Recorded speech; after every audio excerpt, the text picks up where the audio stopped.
مرکزی دارالعلوم جامعہ رضویہ مظہر الاسلام اور تحریک منہاج القرآن ہارون آباد کی جملہ قیادت اور معزز سامعین، اللہ رب العزت کی توفیق، اس کے فضل و احسان اور اس کے کرم سے 10 محرم الحرام کے اس مقدس دن میں خانوادہ اہل بیت پاک کے مقدس تذکرے کے لیے اور سیدنا امام حسین علیہ السلام کی اور آپ کے خانوادے کی جرأت و استقامت اور احیاء دین اور بقائے دین کے لیے ان کی جد و جہد اور عظیم قربانی کی یاد میں یہاں پر ہم جمع ہیں۔ اللہ رب العزت مجھے بھی اور آپ سب کو اہل بیت اطہار کی محبت و نسبت اور غلامی عطا فرمائے اور ان کے مقدس تذکروں کے ساتھ اپنے ایمان کو مزین کرنے کی توفیق دے۔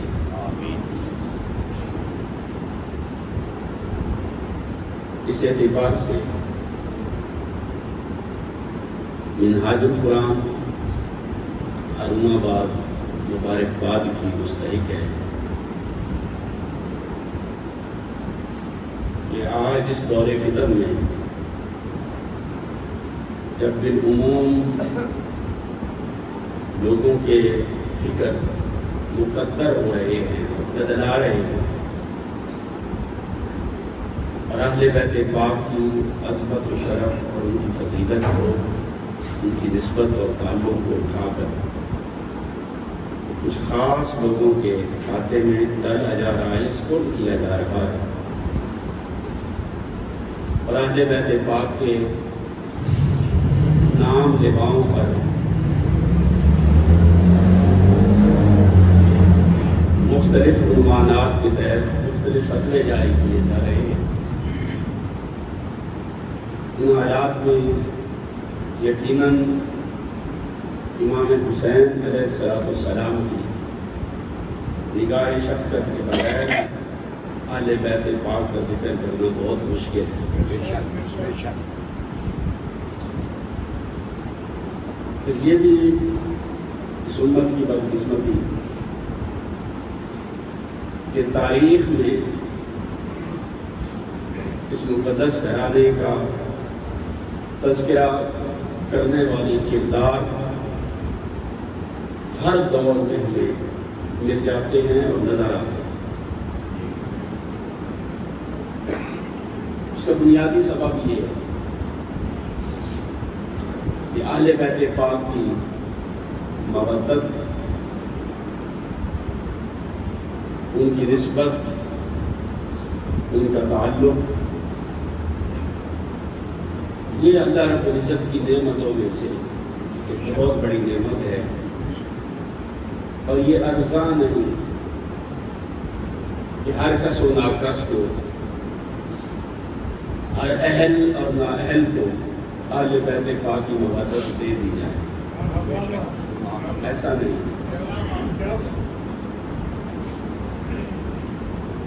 یہ نعمت اللہ رب العزت صرف ان لوگوں کو عطا فرماتا ہے جن کو طہارت باطنی نصیب ہو جاتی ہے۔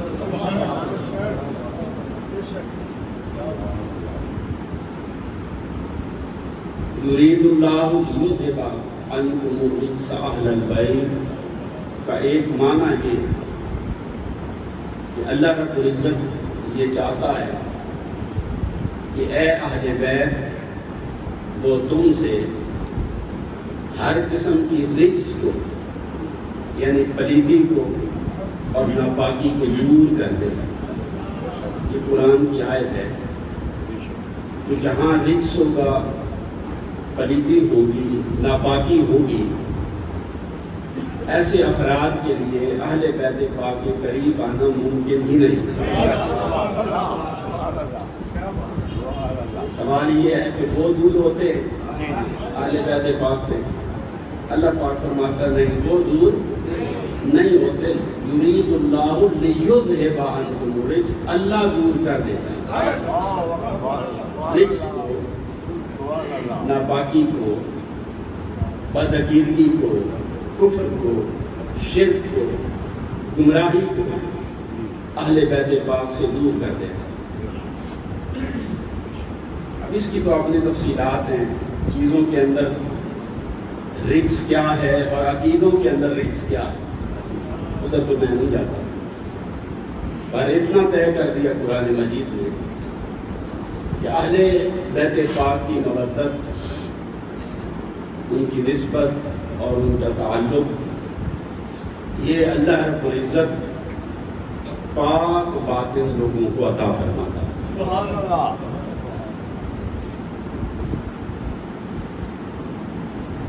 پاک باطن کون؟ جن کا عقیدہ و عمل سیدنا امام حسین علیہ السلام کی عقیدہ و عمل جیسا ہے. جو منحرف ہے ان کے عقیدے سے یا ان کے عمل سے،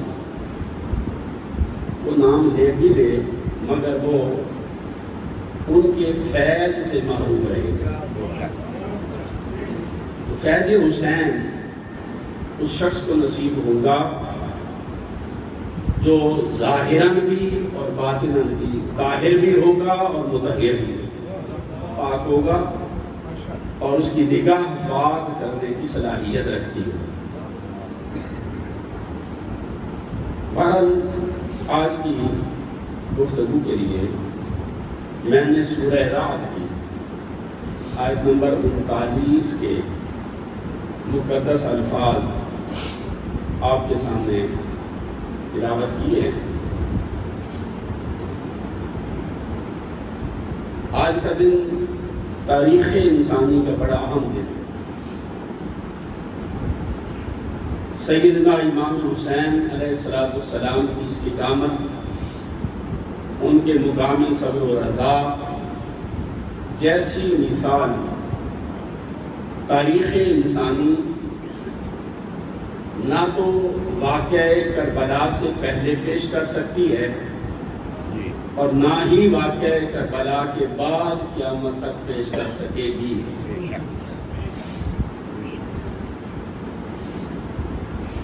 یہ ایک عجیب داستان عظیمت ہے. امام پاک امام حسین علیہ السلام نے یہ جو قربانی دی ہے 10 محرم الحرام، یہ قربانی یوں ہی نہیں دے دی گئی. اس کے پیچھے پورا فلسفہ تھا.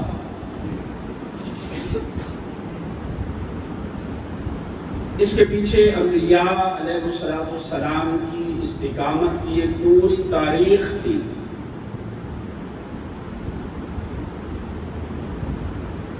اور آج کربلا کے میدان میں اس درس استقامت کی آزمائش تھی جو امام حسین علیہ السلام سے اور خانوادہ اہل بیت پاک سے اور آقا علیہ السلام کی فیملی سے امتحان کی شکل میں ان کو آزما کر لی جا رہی تھی.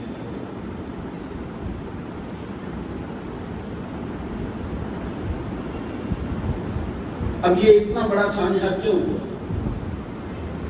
سبب کیا تھا؟ اس کو ٹالا بھی جا سکتا تھا، اس کو روکا بھی جا سکتا تھا، اور خود سرکار دو عالم صلی اللہ علیہ وآلہ وسلم اللہ رب العزت کی بارگاہ میں اس مقام استجابت پر فائز تھے کہ جہاں پر آپ کے ہاتھ اگر اٹھ جاتے تو امام حسین علیہ السلام کی یہ شہادت ٹل جاتی۔ حضور دعا کرتے تھے، جب فرشتے نے آ کر خبر دی آقا علیہ السلام کو امام حسین علیہ السلام کے بچپن میں، حضور دعا کرتے تھے، نہیں باری تعالیٰ تو میرے نواسے کو اس آزمائش سے بچا دے۔ کیا وہ دعا قبول ہوتی یا نہ ہوتی؟ قبول ہو جاتی۔ جب بچپن میں حضور بتا رہے ہیں کہ میرے اس نواسے کو کربلا کی سرزمین میں شہید کر دیا جائے گا، اور آقا علیہ السلام رو بھی رہے ہیں، چشمان مقدس میں آنسو بھی ہیں، اور ان کے ساتھ محبت بھی بہت ہے، پیار بھی بہت ہے، ان کو چومتے بھی ہیں، ان کو سونگتے بھی ہیں، ان کی خاطر سجدے بھی طویل کرتے ہیں، اپنے کندھوں پر سوار بھی کرتے ہیں۔ اتنی زیادہ محبت ہے ان کے ساتھ اور اٹیچمنٹ ہے۔ اگر چاہتے تو اللہ رب العزت کی بارگاہ میں دعا کرتے کہ نہیں میرے مولا، یہ جو مجھے جبرائیل نے علیہ السلام امام حسین کی شہادت کی خبر دی ہے، میرے مولا تو اس کو ٹال دے، ان کی شہادت کو عام زندگی میں بدل دے۔ دعا ہو سکتی ہے۔ اگر کوئی کہے گی تو تقدیر میں لکھا تھا امام حسین علیہ السلام کی شہادت ایسے ہوگی، تو قرآن یہ کہتا ہے کہ تقدیر بدل جاتی۔ وہ کوئی ایسی چیز تو نہیں جو اٹل ہو اور ٹال نہ سکتی ہو، بدل نہ سکتی ہو، تقدیر تو بدل جاتی ہے۔ یہ جو آیت میں نے قرآن مجید کی آپ کے سامنے تلاوت کی، یہ اسی فلسفہ کو بیان کرتی ہے۔ اللہ پاک نے ارشاد فرمایا کہ یمحو اللہ ما یشاء ویثبت، کہ اللہ رب العزت محو کر دیتا، یمحو اللہ، اللہ پاک مٹا دیتا، محو کر دیتا۔ تقدیر لکھی ہو تو لکھی ہوئی تقدیر کو مٹا دیتا۔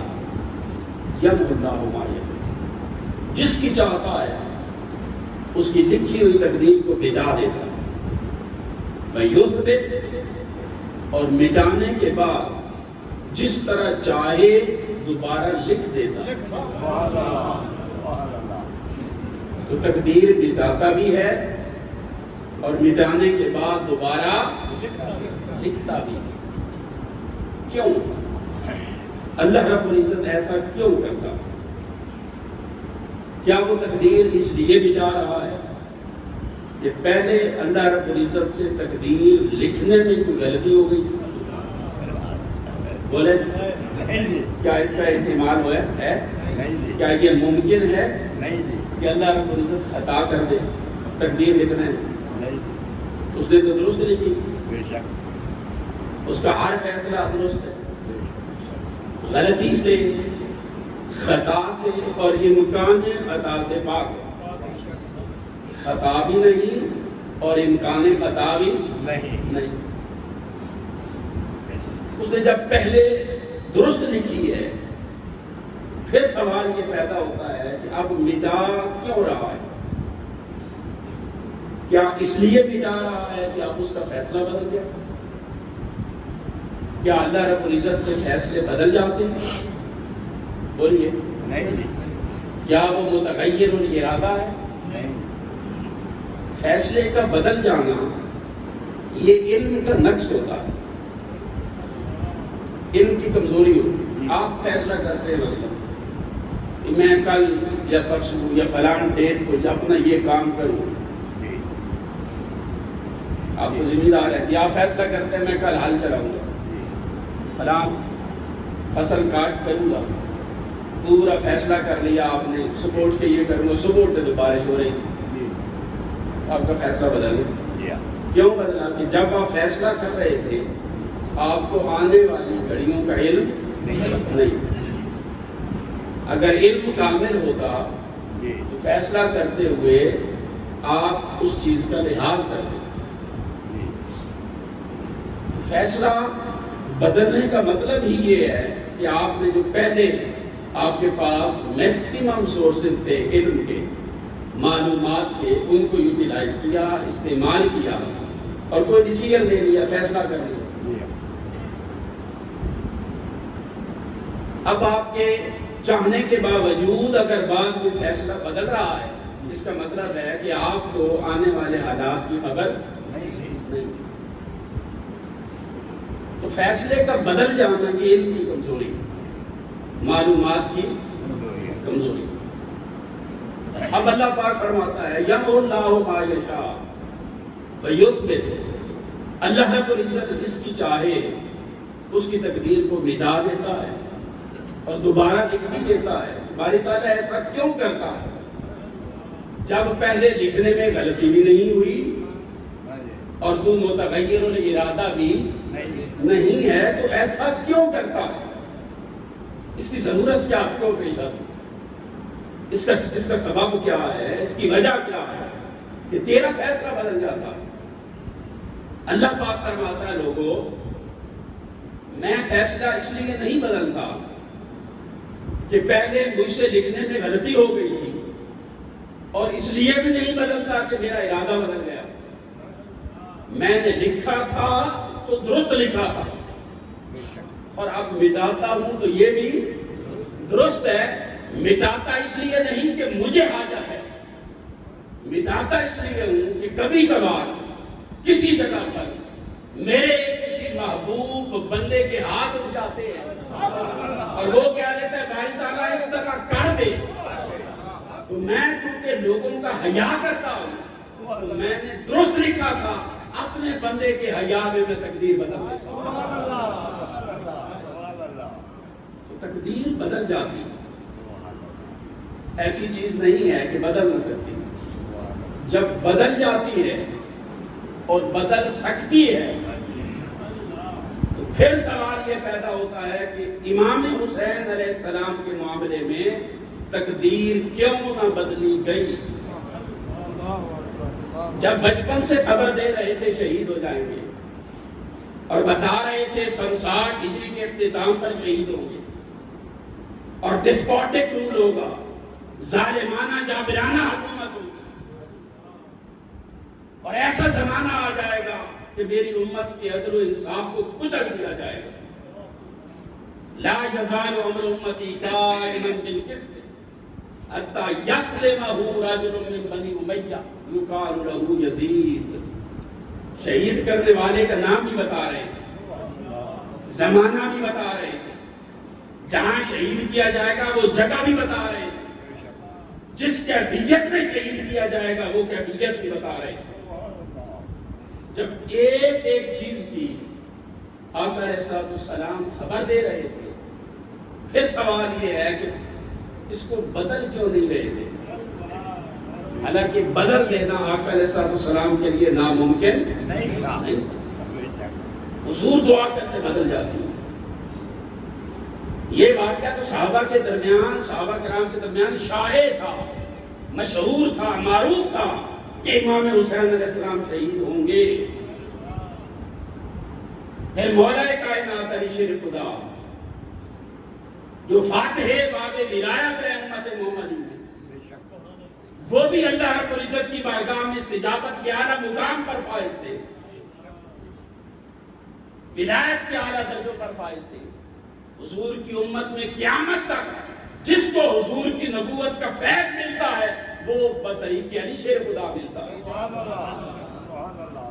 وہ بھی مقام استجابت پر فائز تھے۔ اگر وہ دعا کر دیتے پھر بھی تقدیر بدل جاتی، انہوں نے بھی دعا نہیں کی۔ پھر سیدہ کائنات فاطمہ الزہرا سلام اللہ علیہا لختے جگر مصطفیٰ نور نظر مصطفیٰ حضور کی بارگاہ میں آئیں، حضور ان کو دیکھ کر کھڑے ہو جائیں، فاخذ بیدہا فتقبلہا، ان کا ہاتھ پکڑ کر چوم لیں اور چوم کر کیا کہیں؟ ہر کوئی حضور کی بارگاہ میں آ کر کہے یا رسول اللہ میرے ماں باپ آپ پر قربان ہوں، اور فاطمہ الزہرا آئیں، حضور کہیں اے فاطمہ میرے ماں باپ تجھ پر قربان ہوں۔ وہ فاطمہ الزہرا کہ ام المومنین حضرت عائشہ صدیقہ فرماتی ہیں رضی اللہ تعالیٰ عنہ کہ میں نے روئے زمین پر اٹھنے میں، بیٹھنے میں، چلنے میں، پھرنے میں، وقار میں، کلام میں کسی کو بھی حضرت سیدہ فاطمہ سے بڑھ کر آقا علیہ السلام کے متشابہ نہیں دیکھا۔ وہ کلام کرتی یوں لگتا جیسے حضور بول رہے ہیں، ان کے چلنے کا وقار ایسے تھا جیسے حضور چلتے، ان کا اٹھنا بیٹھنا حضور جیسا تھا، ان کی استجابت، ان کی بندگی، ان کا تقوی، ان کی طہارت، اللہ رب العزت کی بارگاہ میں ان کی قبولیت کا درجہ کہ جبرائیل امین جیسے برگزیدہ فرشتے بھی اس گھر میں جس میں فاطمہ الزہرا کی پرورش ہو رہی ہے بلا اجازت داخل نہیں ہے۔ اس سے آپ ان کے مقام اور مرتبہ کو سمجھ لیں، وہ بھی مستجاب الدعوات، اور ان کو بھی پتا ہے کہ میرے اس فرزند کو شہید کر دیں، وہ دعا کرتی پھر بھی تقدیر بدل جاتے۔ بے شک بڑے بھائی حضرت امام حسن دعا کر دیتے پھر بھی تقدیر بدل جاتے۔ امام حسین علیہ السلام خود بھی درجہ استجابت پر فائز تھے، انہیں بھی شرف استجابت حاصل تھا، اللہ رب العزت نے ہر قسم کے اختیار دیا۔ بھائی جو وہاں سیدہ شباب اہل الجنہ ہیں اور یہاں مصطفیٰ کے پھول ہیں، کیا ان کے پاس اختیار نہیں؟ یہاں کے جنتی جوانوں کے سردار، کیا جنت میں کوئی بوڑھا بھی ہوگا؟ نہیں جی، ہاں جی، وہاں تو سارے ہی جوان ہیں، تو جنت کے ہر فرد کے جو سردار ہیں، اور ان کو جو سرداری ملی ان کے بچپنے میں ملی، یہ نہیں کہ بڑے ہو گئے اور آقا علیہ السلام نے دیکھا چونکہ بڑے متقی ہیں اور بڑے پرہیزگار ہیں اس لیے میں ان کو سرداری دیتا ہوں، نہیں، یہ سارے مقام اور مرتبے اور شرف اور درجے وہ ماں کی گود سے لے کر آئے تھے، یہ ساری اس خون کی تاثیر تھی جو ان کی رگوں میں دوڑ رہا، تو ان کے درجے جو ہیں ان کی بندگی اور عبادت اور تقوی نے نہیں دیے، ان کو یہ سارے شرف آقا علیہ السلام کے خون کی تاثیر نے دیے، وہ بھی استجابت کے اعلیٰ درجے پر۔ اگر وہ بھی چاہتے کربلا کے میدان کے اندر پیاس دیکھی تھی، دجلہ کو اشارہ کر دیتے، وہ راستہ چیر کر قدموں میں بہنے لگ جاتے، دشمن کے لشکر کی طرف ہاتھ اٹھا دیتے، وہ اندھا ہو جاتا، ان پر عذاب ہوتا، اللہ رب العزت کی بارگاہ میں ان کے غرق ہونے کی دعا کرتے، اسی لمحے قبول ہو جاتے۔ اللہ رب العزت نے ہر اختیار دے رکھا تھا، استجابت کے اعلیٰ درجے پر تھے، وہ بھی اس تقدیر کو ٹالنے کی دعا نہیں کرتے۔ وجہ کیا ہے؟ سبب کیا ہے؟ اختیار سب کے پاس تھا، حضور سے لے کر امام حسین نہیں علی اصغر تک، ہر ایک بار اختیار تھا، مگر کوئی بھی اپنے اختیار کو استعمال نہیں کرتا۔ یہ ہے ترک الاختیار عند الرضا، اللہ کی رضا کے سامنے اپنے اختیار ترک کر دے۔ بندہ بہت کچھ کر سکتا ہو، مولا کی خاطر کچھ نہ کرے، میرے مولا تو راضی ہے تو میں بھی راضی ہوں۔ اختیار استعمال کیوں نہیں کیا، اور استعمال کرنے کا نقصان کیا ہے؟ تقدیر تو بدل جاتی، دعا کرتے تو وہ ناممکن چیز نہیں، تو دعا کی کیوں نہیں؟ اگر دعا کر کے تقدیر بدلتے، رب یہ چاہتا تھا، تقدیر میں جو کچھ لکھا ہے رب کی چاہت ہے نا، رب یہ چاہتا ہے ایسا ہو، یہ ذبح ہو، رب یہ چاہتا تھا علی اصغر بھی چلے جائیں اور قاسم بھی چلے جائیں اور علی اکبر بھی چلے جائیں اور سارے آل محمد بھی شہید ہو جائیں اور 72 تن اس طرح بے دردی کے ساتھ ان کو شہید کر دیا جائے، اور اس سارے کے سارے منظر کو اور قیامت صغریٰ کو اللہ رب العزت دیکھنا چاہتا تھا کہ یہ بابا ہو اور امام حسین کی نگاہوں کے سامنے بابا ہو، اور چھوٹے بچے کے حلق سے تیر اتارتے ہوئے میں دیکھنا چاہتا ہوں کہ دل میں امن کی کیفیت کیا ہے۔ اللہ پاک وہ دیکھنا چاہتا ہے دل کی کیفیت کیا ہے، کیا تذبذب آ رہا ہے یا استقامت کے ساتھ ڈٹے ہوئے ہیں کہ میرے مولا اگر تیرا فیصلہ یہ ہے تو حسین اس پر بھی راضی۔ کیا کہا امام حسین علیہ السلام نے جب علی اصغر کی حلق سے تیر نکالا تھا اور خون آسمان کی طرف اچھالا تھا کہ میرے مولا اگر تو یہ چاہتا ہے تو میں اس پر بھی راضی۔ یہ وہ مقام استقامت ہے، دعا ہو جاتی، اس مقام استقامت سے نیچے اتر آتا، تقدیر بدل جاتی۔ اور تقدیر میں نے کہا یہ تو ورا اور ورا معاملہ ہے، حضور علیہ الصلوۃ والسلام کی امت کے عام چھوٹے موٹے غلام بھی تقدیر کو بدل دیتے ہیں۔ امام یوسف بن اسماعیل نبہانی نے جامع کرامات اولیاء میں ایک واقعہ بیان کیا، حضرت شیخ احمد شربینی رحمۃ اللہ علیہ، جامع کرامات اولیاء، بڑی پیاری کتاب ہے۔ اس میں انہوں نے لکھا یہ ولی اللہ تھے اور بڑے اللہ والے اور اللہ رب العزت کی بارگاہ کی حضوری والے تھے، شیخ احمد شربینی رحمۃ اللہ علیہ، اور ان کی کیفیت یہ ہوتی کہ ہر وقت اللہ رب العزت کی بارگاہ میں متوجہ رہے،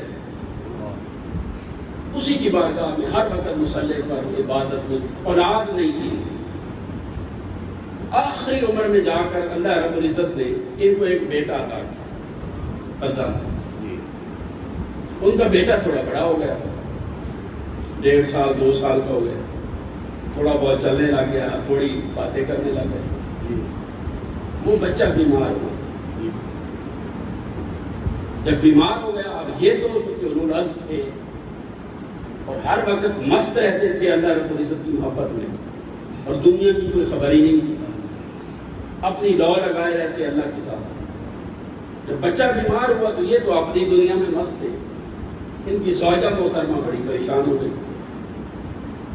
وہ علاج کرتی رہی، بیماری بڑھتی گئی، حتیٰ کہ بچے کے دنیا سے رخصت ہونے کا وقت آ گیا، اس کی آنکھیں پھر گئیں اور نبض ڈوبنے لگے، قریب تھا کہ اس کی روح کفس انسری سے پرواز کر جائے۔ ان کی بوڑھی زوجہ محترمہ نے جب اس بچے کی یہ کیفیت دیکھی وہ رو پڑی اور اس وقت آ کر اپنے شوہر کے قدموں میں گر گئی اور کہنے لگی کہ میں آپ سے اپنی زوجیت کا اور کوئی حق نہیں مانگتی، سارے حق معاف کرتی ہوں، فقط یہ حق مانگتی ہوں کہ آج میرے اس بچے کو بچا لیں۔ جب بیوی کو روتے دھوتے دیکھا، حضرت شیخ احمد شربینی نے بچے کی طرف توجہ کی، دیکھا ملک الموت آ چکا ہے، پنجے گاڑے اس کے پاس کھڑا اور بچے کے دنیا سے رخصت ہونے کا وقت آ گیا۔ بیوی کو روتے دھوتے دیکھا، چلاتے دیکھا، وہ بڑے اعلیٰ درجہ استقامت پر فائز اللہ کے ولی اور دوست تھے، مگر جب بچے کی یہ حالت دیکھی وہاں پر جا کر ان کے قدم ڈگمگا گئے، لڑکھڑا گئے۔ بچے کی حالت دیکھ کر کہنے لگے یا ملک الموت ارجع الی ربک ان حکم موت ہی کا گزر، کہنے لگے اے ملک الموت واپس پلٹ جا، اس کی موت کا حکم منسوخ ہو چکا۔ اب مقام یہ دیکھیے کہ جن کے کہنے پر تقدیر بدل جاتی ہے، اللہ رب العزت ان کو شان تکوین ادا کرتا ہے وہ یہ بھی نہیں کہتے باری تعالیٰ بچے کو زندگی دے دے، وہ یہ نہیں کہتے میرے مولا اس کو بچا لے، وہ یہ نہیں کہتے جبرائیل واپس جا دوبارہ پوچھ لے، بلکہ حکم جاری ہوتا ہے۔ یہ وہ مقام ہے بندگی کا جہاں پر بندے کی زبان نہیں رہتی، زبان بندے کی ہوتی ہے، بولنا خدا کا ہو جاتا ہے، دیکھنا اس کا ہوتا ہے، اس کی آنکھیں مگر دیکھتا خدا کی نظر سے ہے، قدم اس کے ہیں چلنا خدا کا ہوتا ہے، کان اس کے سننا خدا کا بن جاتا ہے۔ لا یزال عبدی یتقرب الی بالنوافل حتی احببتہ، حدیث قرب نوافل میں یہ مضمون آیا ہے۔ اللہ پاک نے فرمایا بندہ میری قربت کے اس درجے پر آ جاتا ہے، میرا محبوب ہو جاتا ہے، اس زبان اس کی ہوتی ہے مگر بولتا میں ہوں۔ یہ مقام تکوین ہے جہاں بندے کا امر جاری ہوتا ہے، وہ یہ نہیں کہتا میرے مولا ایسا کر، دعا نہیں کرتا بلکہ حکم دیتا ہے ملک الموت واپس پلٹ جا، حکم جاری ہوتا ہے واپس پلٹ جا، اس کی موت کا حکم منسوخ ہو گیا۔ یہ شان تکوین ہے کہ اللہ رب العزت لوح محفوظ کی تقدیر بھی بندہ مومن کی زبان کے تابع کر دیتا ہے، اس کی زبان ہلتی ہے تقدیر بدل جاتی ہے، اس کی زبان ہلتی ہے موت ٹل جاتی ہے، تکلیف ختم ہو جاتی ہے۔ یہ تو عام غلاموں کا شرف ہے، شیخ احمد شربیلی یہ عام غلام ہے حضور کی امت کے، اور ایک نہیں یہاں یہ تو آپ کو لاکھوں کروڑوں مل جائیں گے جو تقدیر کو بدل دے۔ اب دیکھیے بچے کی زندگی مل گئی مگر دعا کرنے کی وجہ سے، کیونکہ رب یہ چاہتا تھا ایسا ہو، انہوں نے یہ چاہا کہ ایسا تو دو چاہتوں کا کلیش آ گیا نا۔ ہاں تو استقامت کیا ہے کہ اپنی چاہت کو محبوب کی چاہت میں گم کر دیں، یہ استقامت ہے۔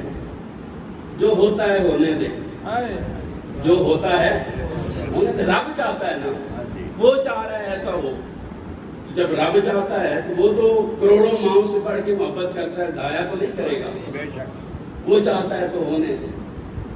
اسی استقامت کا امتحان تھا کربلا کے اندر، دعا کر دیتے تقدیر بدل جاتی، حضور کرتے بدل جاتی، بعد میں سارے کر دیتے، کوئی بھی کر دیتا تقدیر بدل جاتی، کیوں نہیں بدلی؟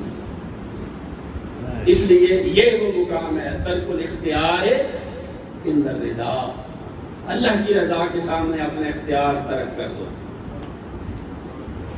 اس رب جو چاہتا ہے اس کی چاہت کو چاہ لو، اس کی چاہت کو چاہ لو، جو وہ چاہتا ہے ویسا ہی کرو، اپنی مرضی سے مر جاؤ، اپنی مرضی ختم کر دو۔ اسی داستان عظیمت کا نام کربلا ہے۔ حضور کی امت میں نے بتایا ہزاروں واقعات ایسے بدل جائیں، مل جائیں گے، تاریخ بھری پڑی ہے۔ یہاں پر اب کربلا کی سرزمین میں اس استقامت کا امتحان ہو رہا تھا، کیونکہ جاننے والے جانتے تھے کہ اللہ کی رضا یہ ہے، اللہ کی رضا یہ ہے، تکلیف نفس پر آئے گی، روح سرشار تھی اللہ کی محبت کے اندر،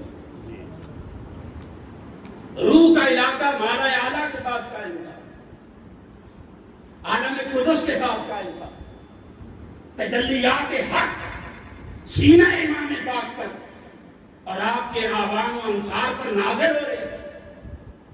کربلا کے میدان میں دشمن 22,000 کی تعداد میں آ کر اپنے اسلحے تلواریں دکھا کر خائف کرنا چاہتا تھا، ڈرانا چاہتا تھا، تاکہ ان کے پائے استقلال میں لرزش آ جائے، یہ ڈگمگا جائیں اور اس درجہ استقامت سے نیچے گر جائیں۔ اور امام حسین علیہ السلام کی روح اللہ رب العزت کی بارگاہ میں زبان حال سے کہہ رہی تھی کہ اے یزیدیو تم آؤ ہمارے سینوں کو آزماؤ، میرا علی اکبر بھی حاضر ہے، میرا علی اصغر بھی حاضر ہے، میرے 72 خان حاضر ہیں، تم جس کو چاہتے ہو کچل کے دیکھ لو، یہاں تم سے کوئی اپنی زندگی کی بھیک مانگنے والا نہیں نکلے گا۔ اس سارے اللہ رب العزت کی رضا پر قربان ہونے والے لوگ ہیں. یہ تاریخ عظیمت کے سارے مسافر ہیں. اس لشکر کا ہر فرد حسین ہے.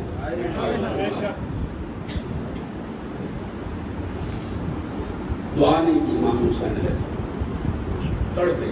اور آپ یہ دیکھیے کہ کربلا کے اندر آپ جس قسم کی ابتلا کا تصور کر سکتے وہ ہر ابتلا یہاں موجود ہے.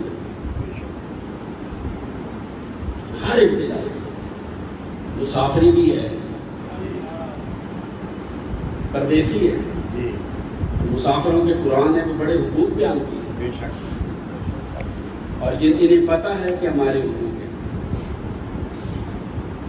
پھر بڑے بھی ہیں, چھوٹے ہیں, گھر کی خواتین ہیں. ہر آزمائش یہاں پر جمع. اور روکنے والوں نے روکا بھی. ایک شخص آیا, اس نے کہا امام حسین علیہ السلام کو منع کیا, کیوں جا رہے ہیں کربلا, آپ کو شہید کر دیا جائے گا. کوفے والے لوگوں کی نظریں پھر چکی ہیں, ان کے دل آپ کے ساتھ اور تلواریں یزید کے ساتھ. وہ آپ سے دغا کر چکے ہیں, آپ کو شہید کر دیا جائے گا, رک جائیں. اب یہ دیکھیے مقام استقامت امام حسین علیہ السلام. آپ نے ایک شعر پڑھا امام حسین علیہ السلام نے. یہ شعر ایک صحابی کا تھا. اس صحابی تھا اور اس کا بھائی کافر تھا. جنگ پر جا رہے تھے, تو جنگ پر جاتے ہوئے اس صحابی کو اس کے بھائی نے منع کیا. کافر تھے, جو کافر بھائی تھا, اس نے منع کیا کہ مت جاؤ جنگ پر, مارے جاؤ گے. اس صحابی نے ایک شعر پڑھا. امام حسین علیہ السلام نے جب منع کیا گیا, آپ نے جواب میں اس شخص کے سامنے یہ شعر پڑھا. شعر کیا تھا؟ سامدی وما بالموت عار للفتى اذا ما نوى حقا وجاهد مسلما ان مت لم ارم وان عشت لم اندم کفا بک ذلا ان تعیش وترغما. فرماتے تو مجھے منع کرتا ہے میں نہ جاؤں, میں تو جاؤں گا. سامدی, تو مجھے موت سے ڈراتا ہے کہ مارے جاؤ گے, خانوادہ شہید ہو جائے گا.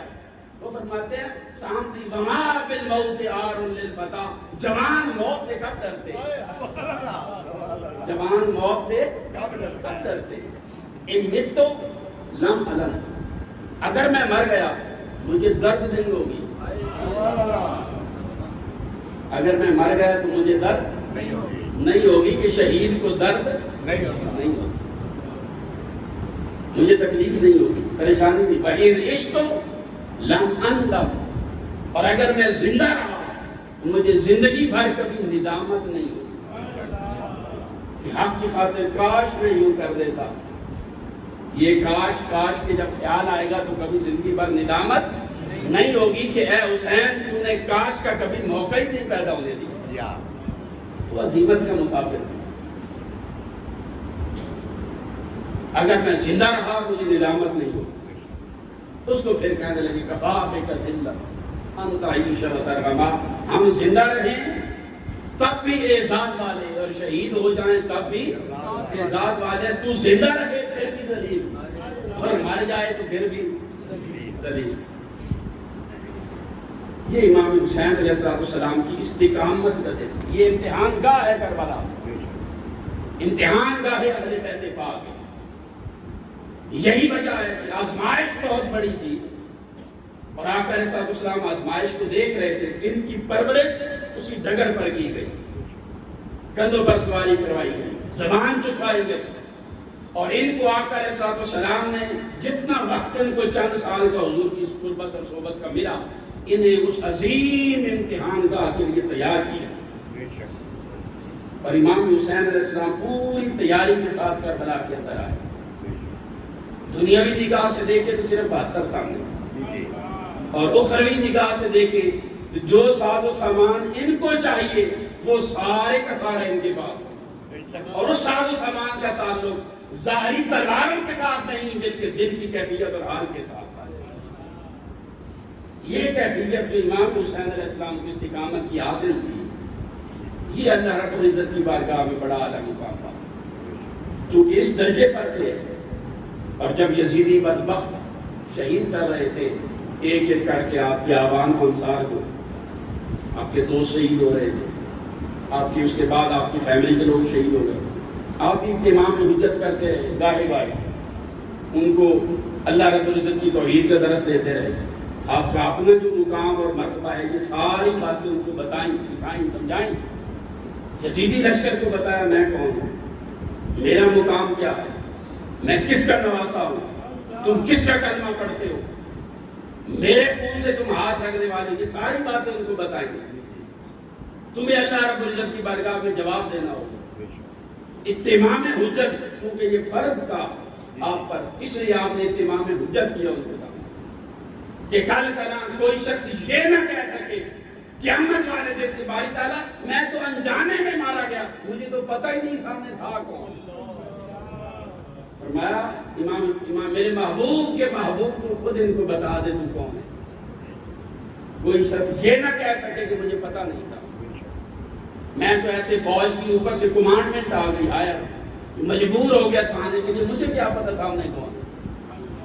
یہ بہانہ کوئی کر نہ سکے، اتمام حجت کیا امام پاک۔ اور بالخصوص آپ نے اپنی پوری جو صحیح ہے، آپ کی جو سٹرگل ہے یزید پلید کے خلاف، اس کی بنیاد بیان کی۔ یہ جو رات گزری پچھلی اس کے اندر، میں نے رات کو بھی یہ بیان کی، امام پاک علیہ السلام نے یہ جدوجہد کیوں کی؟ ایک تو استقامت کا ایگزام تھا، امتحان ہونا تھا، اور آپ نے یہ قربانی دینی ہی تھی۔ دوسرا سبب آپ کی پوری سٹرگل کا اور جدوجہد کا امام پاک نے خود بیان کیا، اور امام حسین علیہ السلام سے بڑھ کر کوئی سچا ایک روایت خود امام پاک نے بیان کر دی۔ تو امام حسین علیہ السلام کی زبان حجت ہے، جو انہوں نے خود فرمایا وہی حق ہے، اور اس کے مقابلے میں یزید کے دفاع میں جو کچھ لکھا جائے یا بولا جائے وہ بک بک ہے، اس کی کوئی حیثیت نہیں۔ امام حسین علیہ السلام نے کیا فرمایا مقام بیضاء پر؟ یہ جو رات گزری 9 اور 10 کی درمیانی رات، آپ نے جب اپنے ساتھیوں کو جمع کیا اور خطاب کیا اور وہ رات کو چراغ بجھائے اور اجازت دی جانے کی، اس کے بعد کا آپ کا ایک خطبہ ہے، اس میں آپ نے ارشاد فرمایا ایھا الناس انی قد سمعت رسول اللہ صلی اللہ علیہ وآلہ وسلم یقول من رأى منکم سلطانا جائعا مستحلا لحرام اللہ مناکسا لأہل اللہ ومخالفا لسنت رسول اللہ صلی اللہ علیہ وآلہ وسلم۔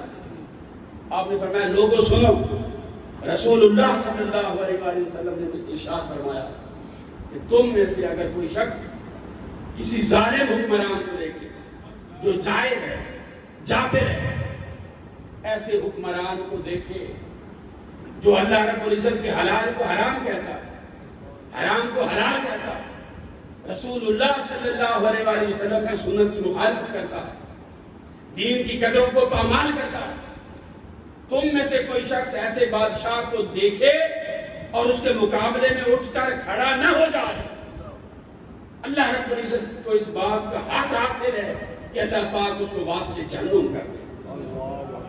کان حقا علی اللہ ان یدخلہ مدخلہ، اللہ کو حق حاصل ہے اسے وہاں داخل کرے جہاں داخل کرنے کا حق ہے۔ پھر آپ نے فرمایا لوگوں سن لو، ان ہؤلاء، یہ یزیدی اور ان کا لشکر اور یہ عمر بن سعد اور اس کے سارے حوالی اور مروان بن حکم اور یہ پورا ٹولہ جو ہے، اور یہ یزید کے کہنے پر میری راہ بند کرنے والے، میرے خاندان پر، خانوادے پر، احباب پر پانی بند کرنے والے اور ہم سے زندگی کا حق چھینے والے ہیں، آج یہ دیکھو میں ان کے مقابلے میں کیوں کھڑا ہوں۔ امام حسین علیہ السلام فرما رہے ہیں میں اس لیے کھڑا ہوں، ان ہؤلاء قد لازموا طاعت الشیطان، انہوں نے شیطان کی اطاعت اپنے اوپر لازم کر لی، وترکوا طاعت الرحمن، اور انہوں نے اللہ رب العزت کی اطاعت کو ترک کر دیا، وعطلوا الحدود، دین کی قائم کردہ حدود کو معطل کر دیا، اللہ کی حلال کو حرام اور حرام کو حلال کہہ رہے ہیں۔ اور میں وہ شخص ہوں جس نے رسول اللہ صلی اللہ علیہ وسلم کی زبان چوسی. میں زیادہ حق رکھتا ہوں کہ اپنے نانا کے دین کے دفاع میں اپنے خون کا آخری قطرہ تک بھی پیش کروں. امام حسین علیہ السلام اس مشن کے ساتھ یزید کے مقابلے میں آئے. ایک تو سبب وہ مقام صبر و رضا کا امتحان تھا، اور دوسرا سبب واقعہ کربلا کا دین اسلام کی قدروں کا دفاع تھا. دین نے کہا تھا یزید ظالم تھا، شرابی تھا، فاسق تھا، فاجر تھا، وہ دین کا مذاق اڑاتا تھا. امام حسین علیہ السلام اس لیے اس کے مقابلے میں کھڑے اور دین کے دفاع کے لیے آئے. اور یہ پورا سانحہ کربلا یہ برپا ہوا. یہ 10 محرم الحرام کا یہ دن آیا اور آپ کے پورے خاندان کو ذبح کیا گیا. پیاسے تو 3 دن سے تھے. ایک ایک کر کے اس پورے دن میں دوپہر کے وقت یہ جنگ شروع ہوئی. آپ اپنے ساتھیوں کو بھیجتے رہے. سارے ایک ایک 2 کر کے شہید ہوتے. اور آپ کے اعوان و انصار میں سے، دوست احباب میں سے، لشکریوں میں سے کوئی بھی باقی نہیں بچا. ایک شخص کو یزیدی لشکر میں سے اللہ رب العزت نے ہدایت دے دی، عرب بن ریاح، جس نے راستہ روکا تھا آپ کا یہاں پر آتے ہوئے، اس کو اللہ پاک نے ہدایت دے دی اور وہ بھی آپ پر قربان ہو. پھر آپ کا خانوادے کی باری آئی. ظہر کی نماز کے بعد آپ کے بڑے بیٹے حضرت علی اکبر، یہ 18 سال کا نوجوان،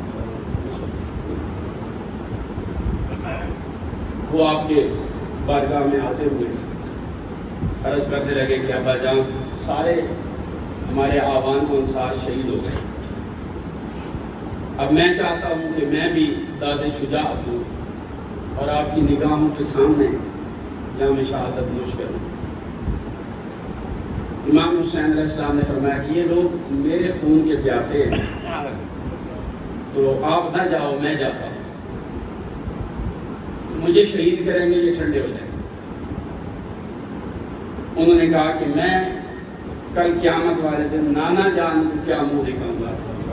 جوان بیٹا موجود ہے اور بوڑھا باپ میدان جنگ میں جا رہا ہے. جذبہ دیکھیے خاندان کا کیا. یہ نہیں کہہ رہے موت ہے میں مر جاؤں گا، یوں ہو جائے گا، نہیں، قربانی کا جذبہ. اور سبب میں نے بیان کر دیا، ہر پیکر اس میں حسین، اس کی کامت ہے. پیر کیف امام حسین علیہ السلام کے فرزند گراو نے ان کو خود بھیجا، اور وہ جوان تھا، کسی یزیدی میں جرأت نہیں تھی کہ ان کے مقابلے میں آ کر 1 بائی 1 ان کے ساتھ مقابلہ کر سکے. شروع میں 1-2 آئے، آپ نے واسطے جنم کر دی. بعد میں دور سے وار کرتے تھے. گرد اٹھ رہی تھی، امام حسین علیہ السلام کو سمجھ تو نہیں آ رہی تھی، تو اتنا پتہ چلتا تھا کہ جب سارے آگے بھاگ رہے ہیں جان جاتے تھے کہ پیچھے فرزند حسین ہی اور کون ہو سکتا. بہر کیف پھر وہ بھی شہید ہو گئے. اور ظاہر ہے کسی ایک شخص پہ تو جرأت نہیں تھی کہ ان کا مقابلہ کرتا. سب نے مل کر ان کے اوپر وار کیا، اٹیک کیا، تیر اور نیزے برسائے. وہ شہید ہونے کے قریب تھے. جب گھوڑی سے نیچے گرنے لگے اس وقت انہوں نے اپنے ابا جان کو پکارا، امام حسین علیہ السلام، فادرکنی یا بتا، ابا جان مجھے سنبھالیے. امام حسین علیہ السلام میدان میں آئے، بیٹے کو تلاش کیا. اس کی روح کفن سنسری سے پرواز کرنے کے قریب تھی، پورا جسم زخمی. انہوں نے آنکھیں کھولی، اپنی گود میں سر رکھا. بیٹے نے کہا میری یہ خواہش تھی جب میری روح کفن سنسری سے نکلے میری نگاہیں آپ کے رخ اقدس پر، آپ کی گود میں آپ کے فرزند اکبر نے شہادت حاصل. 56 برس یا 57 برس عمر تھی امام حسین علیہ السلام کی. آپ کی داڑھی کے بال سفید نہیں تھے. جوان بیٹے کا لاشا اٹھا کر واپس لائے، پورے بال سفید ہو گئے، مگر چشمان مقدس میں کوئی آنسو نہیں آیا. اس کے بعد حضرت قاسم حاضر ہوئے، آپ کے بھتیجے حضرت امام حسن علیہ السلام کے فرزند. وہ عرض گزار ہوئے کہ چچا جان مجھے اجازت دیں. 9 سال عمر یا 14 سال کی تھی۔ آپ نے فرمایا کہ آپ میرے بھائی کی نشانی ہو، آپ کو میں کیسے بھیج سکتا ہوں، ابھی آپ بچے ہو۔ انہوں نے کہا کہ میں قیامت والے دن اپنے ابا جان کو کیا بولے گا۔ آپ نے اپنے اس بھتیجے کو بھی سواری پر سوار کیا۔ یزیدی لشکر کا ایک شخص ہے حسین بن نمیری، وہ کہتا ہے کہ ہم نے یک لخت دیکھا کہ میدان جنگ میں گھوڑے کے اوپر ایک شخص، ایک بچہ ظاہر ہوا، اس کے جوتے کے تسمے بھی ٹوٹے ہوئے تھے۔ یہ حالت ہو گئی تھی اہل بیت کے افراد کی، اور اس نے آ کر پکارا کون مقابلہ کرے گا۔ بدبختوں نے ان کے اوپر بھی اجتماعی طور پر مل کر حملہ کیا اور ان کو بھی شہید کر دیا۔ پھر حضرت علی اصغر وہ خیمے میں تھے، امام حسین علیہ السلام خیمے میں گئے، بچے کو اٹھایا، پیار کیا اور گھر والوں کو نصیحت دی۔ اپنی بہن حضرت زینب کو فرمایا کہ اے خاہر جان من تورا سوگند دادا، یہ اہل تشیع کی شیخ فؤاد کی کتاب میں اس سے پڑھ رہا ہوں۔ اے میری بہن،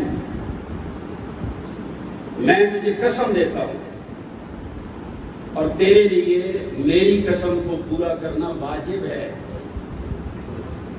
تیرے سامنے ابھی مجھے شہید کر دیا جائے گا، میں تجھے قسم دیتا ہوں کہ تو جب میرے لاشے کو دیکھے گی تو نوحہ نہ کرنا، بچہرہ مخراش، سینہ کو بھی نہ کرنا، اپنے چہرے پر تھپڑ نہ مارنا، نوحہ نہ کرنا، اور اس طرح صبر کرنا جس طرح نانا کے وصال پر اماں فاطمہ نے صبر کیا۔ پھر آپ نے یہ شیخ فؤاد لکھتے، پھر امام حسین علیہ السلام نے حدیث پاک پڑھی کہ نانا جان نے فرمایا کہ جو شخص مشکل وقت کے اندر دعا کرتا ہے، سینہ کو بھی کرتا ہے، سینہ چاک کرتا ہے، گریہ ازاری میں پیٹتا ہے اپنے آپ کو، آقا علیہ السلام نے فرمایا وہ میری امت سے خارج ہے۔ آپ ایسا نہ کرنا۔ آپ نے پھر ان کو نصیحت کی، بہن نے کہا کہ بھائی جان آپ پریشان نہ ہوں، جو خون آپ کی رگوں میں ہے وہی خون میری رگوں میں، میں اس خون علی کو کے ساتھ وفا کروں اور حضور کے دین پر آنچ نہیں آئے۔ ابھی آپ یہ نصیحتیں کر رہے تھے کہ ایک شقی القلب شخص نے چھوٹے بچے کو اٹھایا ہوا، اس نے خیمے کے باہر سے وار کیا اور وہ بچہ بھی، حضرت علی اصغر بھی آپ کے ہاتھوں میں شہید ہو گیا،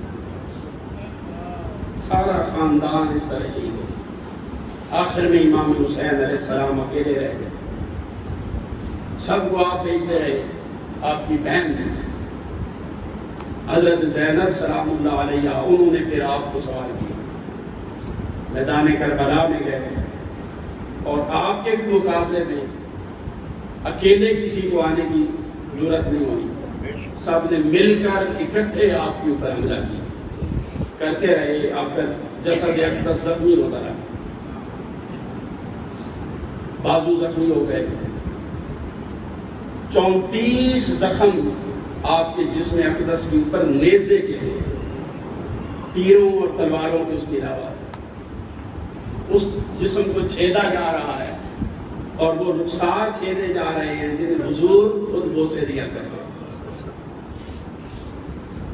امام آقا علیہ السلام زبان چسوایا کرتے تھے، امام پاک پورا جسد اقدس زخمی، امام حسین علیہ السلام اپنے گھوڑے سے نیچے تشریف لے، ایک شقی القلب بدبخت آگے بڑھا، اس نے آپ کو شہید کرنا چاہا، امام حسین علیہ السلام نے فرمایا ذرا رک جا، تو ذرا مجھے اپنے سینے سے کپڑا ہٹا کر دکھا۔ اس نے کپڑا ہٹایا تو آپ نے فرمایا، اس کے وہاں پر سفید نشان تھے، آپ نے فرمایا سچ کہا تھا نانا جان کہ تجھے جسم پر سفید نشانے والا ایک کتا آ کر شہید کرے گا۔ آپ کے جسد اقدس شہید کر دیا گیا، گردن کاٹ دی گئی اور آپ کے جسد مبارک پر گھوڑے دوڑائے گئے۔ میں نے عرض کیا تھا کہ ہر قسم کا کرب جو ہے وہ یہاں کربلا میں آپ کو ملتا ہے۔ گھوڑے دوڑائے جائے، پسلیاں توڑ دی گئی، ہڈیاں توڑ دی گئی، سر اقدس نیزے پر لگا دیا۔ ہر کرب، ہر تکلیف امام حسین علیہ السلام اور آپ کے خانوادے پر کربلا میں آئی۔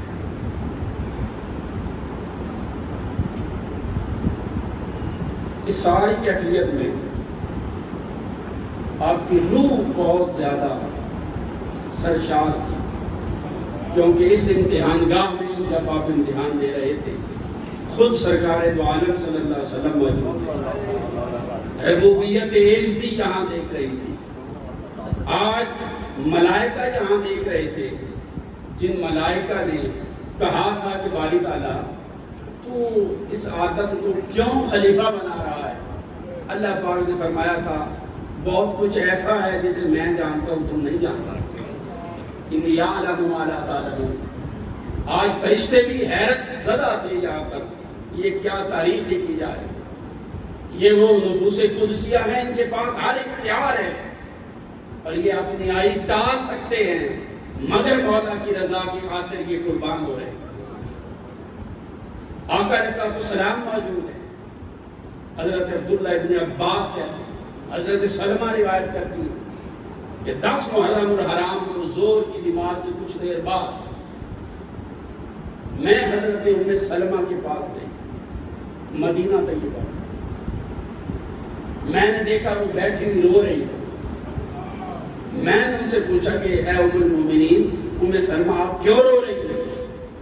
انہوں نے جواب دیا کہ رأیت رسول اللہ صلی اللہ علیہ وآلہ وسلم فی المنام، میں نے آقا علیہ السلام کو ابھی خواب میں دیکھا، اشعث اکبر بیدہ قارورۃ فیہا دم، حضور علیہ السلام غبار آلود، آپ کی داڑھی مبارک پر، پگ پر، جسم پر غبار پڑی ہوئی اور حضور علیہ السلام رو رہے تھے۔ میں نے پوچھا یا رسول اللہ کیوں روتے؟ اور حضور کے ہاتھوں میں خون تھا۔ میں نے پوچھا یہ خون کیسا ہے؟ آقا علیہ السلام نے فرمایا کہ شہید کو قتل الحسین آنے کا، میں کربلا سے آ رہا ہوں اور یہ امام حسین علیہ السلام کا خون ہے۔ ان کے ساتھ یہی خواب، یہی 10 محرم حضرت عبداللہ ابن عباس نے، وہ مکہ میں موجود تھے، انہوں نے دیکھا۔ وہ کہتے ہیں کیلولہ کے لیے میں سویا، خواب میں مجھے آقا علیہ السلام کی زیارت ہوئی اور یہی کیفیت اشعث اکبر، حضور غبار آلود۔ میں نے قسم دے کر کہا یا رسول اللہ میرے ماں باپ آپ پہ قربان ہوں، آپ یہ غبار آلود کیوں ہیں؟ کہاں سے تشریف لا رہے ہیں؟ اور یہ آپ کے ہاتھ میں شیشی کیسی ہے؟ آقا علیہ السلام نے فرمایا میں کربلا سے آ رہا ہوں، میرے نواسے حسین علیہ السلام کو آج شہید کر دیا۔ عبداللہ بن عباس کہتے ہیں میں نے وہ وقت لکھ کر اپنے پاس رکھ لیا، بعد میں جب خبریں ملی تو وہ وہی وقت تھا جب امام حسین علیہ السلام کو شہید کیا گیا۔ حضور موجود تھے، اپنے دودھ کی تاثیر دیکھنے کے لیے سیدہ کائنات فاطمہ الزہرا موجود تھی، قدسیان فلک موجود تھے، جنات کا بادشاہ موجود تھا، جنات موجود تھے۔ جنات کے بادشاہ نے تو آفر کی تھی اے امام حسین آپ ہمیں حکم کریں، ہم آپ کی طرف سے اس پورے لشکر کو صفحہ ہستی سے مٹا دیتے۔ امام حسین علیہ السلام نے فرمایا نہیں، آج یہ ہمارے لیے امتحان گاہ ہے، آج ملائکہ کے سامنے اللہ رب العزت کے فخر کرنے کا دن ہے، میں اس موقع کو کیسے جانے دوں؟ ان کی آفر کو واپس کر دیا۔ بدبختوں کی قسمت میں یہ بد نصیبی لکھی تھی، اس خانوادے کو شہید کرنا نے شہید کر دیا۔ پھر صرف اسی پر بس نہیں کی، شہید کرنے کے بعد ان کی لاشوں پر گھوڑے دوڑائے اور ان کے جسموں کو میدان میں جہاں بکھرے ہوئے تھے وہاں پر دریا کا پانی توڑ کر سارے ایریے میں پانی چھوڑ دیا تاکہ کل کوئی اس جگہ سے پہچان بھی نہ سکے، اور دفنائے بغیر یہاں سے یزیدی لشکر شام کو آگے رک سکے۔ ان کے خیموں کو آگ لگا دی گئی، سامان لوٹ لیے گئے اور گھر کی مقدس پاکیزہ بیویاں ان کو قیدی بنا لیا. بس آخر میں ایک واقعہ، یہ جب جا رہے تھے ایک مقام پر ان کے قافلے نے قیام کیا. یہ 40 دن انہوں نے سفر کیا. یہ کربلا سے پہلے کوفہ گئے، پھر وہاں سے یہ شام گئے. راستے میں ایک جگہ پر قیام کیا. وہاں پر ایک راہب رہتا تھا اور وہ عبادت کرتا تھا، عیسائی. اسے پتہ چلا کہ یہ سارا نیزے پر کسی کا، اور یہ قیدی بنا کے لے جا رہے. اس نے پوچھا کہ کون لوگ ہو؟ یزیدیوں نے بتایا کہ یہ ہمارے باغی تھے، ہم نے ان کو مار دیا ہے، اور یہ جو نیزے پر جس شخص کا شاثار ہے یہ ہمارے رسول کا نواسا ہے. بڑا حیران ہوا کہ آپ نے اپنے نبی کے نواسے کو شہید کر دیا. وہ تو کلمہ گو بھی نہیں تھا. اس نے کہا کہ آپ میرے پاس رک جائیں، میں آپ کو 10,000 دینار دیتا ہوں، ایک رات کے لیے یہ سر اقدس مجھے دے. وہ دنیا کے کتے تھے، بک گئے. سر اقدس اس کو دے دیا.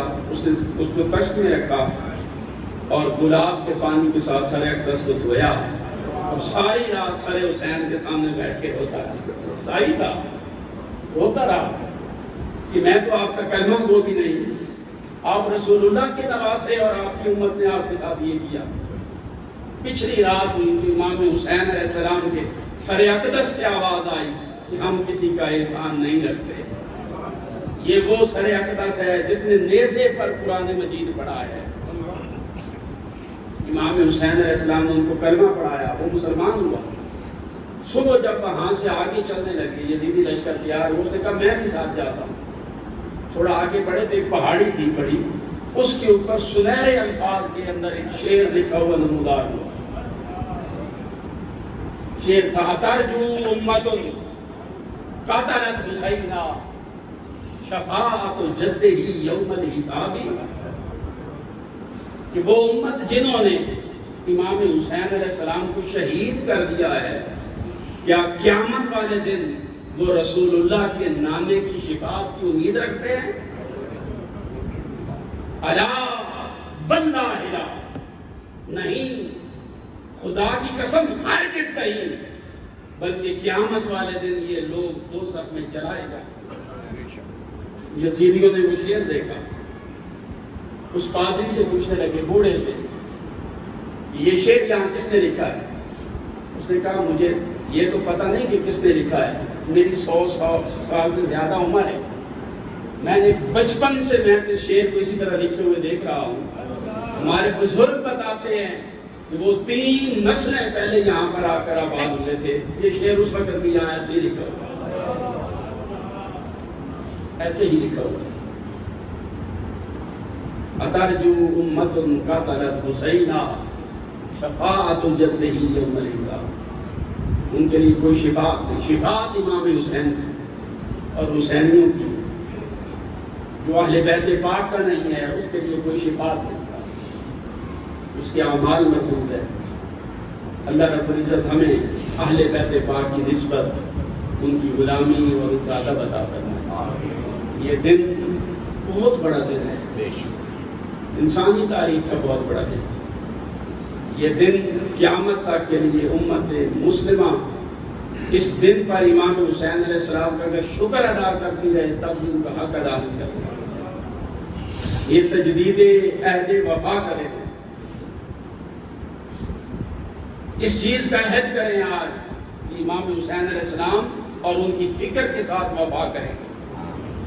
صرف ان کا نام لینا کافی نہیں، ان کے مشن کو سمجھنے کی کوشش کریں.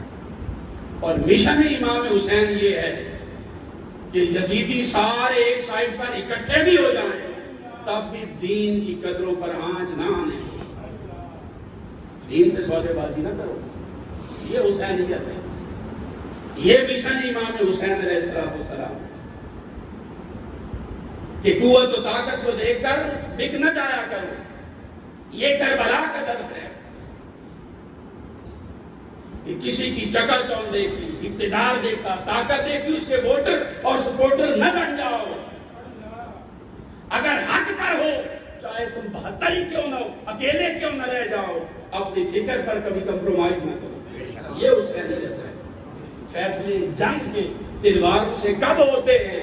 اہل حق ہوں تو 72 بھی غضب ہوتے ہیں۔ حق حق رہتا ہے، چاہے اکیلا ہو جائے، اور باطل باطل رہتا ہے، چاہے گروہ در گروہ ہو جائے۔ آج کی اس دن کا پیغام کیا ہے؟ 3 چیزیں کربلا کی درسگاہ سے ہمارے سامنے کھل کر آتی ہیں۔ دراصل 3 پیغام کربلا سے سامنے آتے ہیں، 3 سوچیں ابھر کر سامنے آتی ہیں کربلا سے۔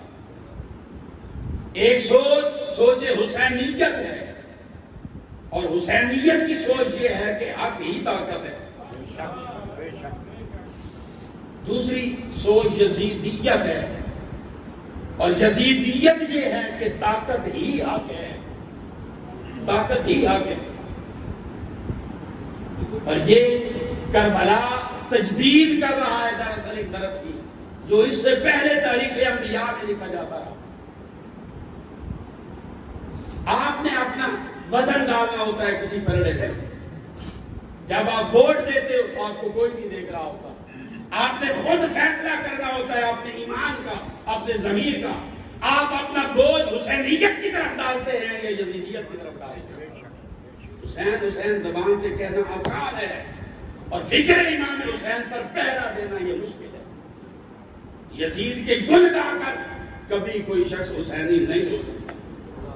ظالم کو قوت دے کر، جبر کو، بربریت کو، ظلم کو، استحصال کو، اور لوگوں کے حقوق لوٹنے والوں کو قوت و طاقت دے کر کبھی کوئی شخص حسینی نہیں ہو سکتا۔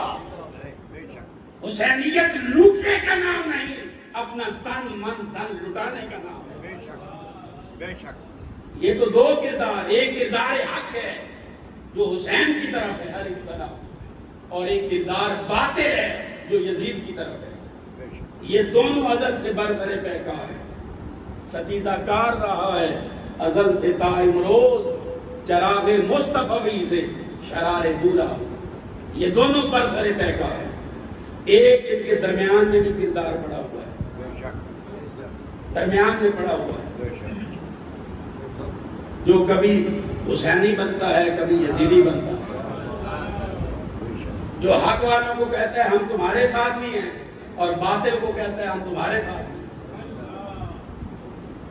جو کہتا ہے کہ چمن والوں چمن میں یوں گزارا چاہیے کہ باغباں بھی خوش رہے، راضی رہے صیاد بھی، جو دونوں کو خوش رکھتا ہے، جو رحمان کو بھی خوش رکھنے کی کوشش کرتا ہے، شیطان کو بھی خوش رکھتا ہے، نمازیں ساری پڑھتا ہے تاکہ رب خوش ہو جائے، اور شیطان کے نظام کو جا کے طاقت بھی دیتا ہے تاکہ شیطان ناراض نہ ہو جائے۔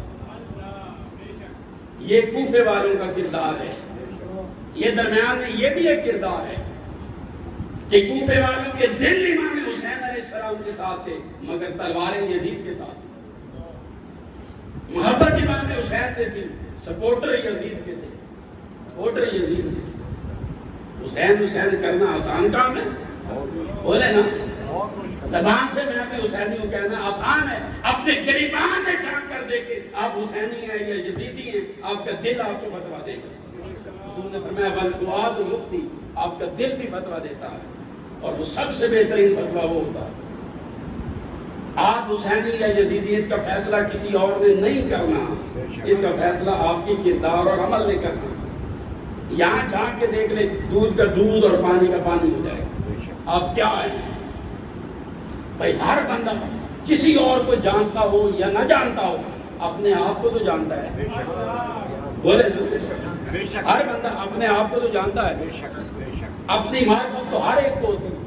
اپنے گریبان میں جان کر، اپنے من میں ڈوب کر پا جا سراغ زندگی، یہاں دیکھ تو کیا ہے۔ امام حسین علیہ السلام کا نام لیتا ہے، کیا تیرے کردار میں حسینیت ہے؟ اگر تیرے کردار میں حسینیت ہے اس کا مطلب ہے زندگی بھر تو کبھی یزید کا سپورٹر نہیں رہا ہو.